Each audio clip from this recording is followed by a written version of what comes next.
হরে কৃষ্ণ, রাধে রাধে বন্ধুরা। ছোট্ট অতিথি চলে এসছে আমাদের বাড়িতে।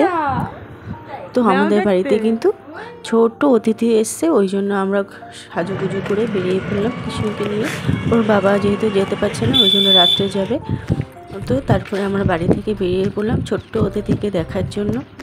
তো আমরা একটা টোটো ভাড়া করে নিলাম, সবাই যাব, কাকিমাও যাবে বললো, তো ওই জন্য কাকিমাকে নিয়েও চলে গেলাম। আমাদের ছোট্ট অতিথি চলে এসছে, দেখো কত কিউট হয়েছে। এরপর আমরা চলে গেলাম বাবার দোকানে। অনেক দিন পরে বাজারে গেলাম, বাবার দোকান অনেক দিন পরে দেখলাম। তো এখান থেকে আমরা বাবার দোকানে লাচ্চপ শুরু করলো, দুষ্টুমি শুরু করলো। তারপরে আমরা কিছু আইসক্রিমও কিনতে গেলাম, প্রচণ্ড গরম পড়েছে। তো মা একটু জল খেয়ে নিল। এরপর আমরা কিছু আইসক্রিমে কিনে খেতে খেতে বাড়ির উদ্দেশ্যে চলে এলাম। আমাদের মন্দিরের রাস্তাও কিন্তু চলে এসেছি। তো কৃষ্ণ খুব দৌড়ে দৌড়ে ছোটাছুটি করছিল।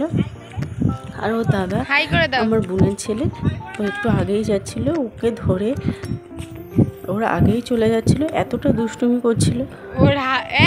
তো তারপরে আমরা বাড়িতে চলে এসেছি। রাত্রে ওর বাবাও চলে এসছে নতুন অতিথিকে দেখার জন্য। তো বোন সবাইকে ভাত পরিবেশন করে দিচ্ছে। তো তারপরে শেষে দই দিয়ে দিল সবাইকে। আমরা সব রাত্রে খাবার দাবার খেয়ে নিয়েছি। তারপরে পরের দিন শুক্রবার ছিল, ছুটি ছিল। ওর বাবা নতুন অতিথিকে দেখতে গেল, বাবার সঙ্গেই গেল। তো আমরা আর সেদিন আর যেতে পারিনি।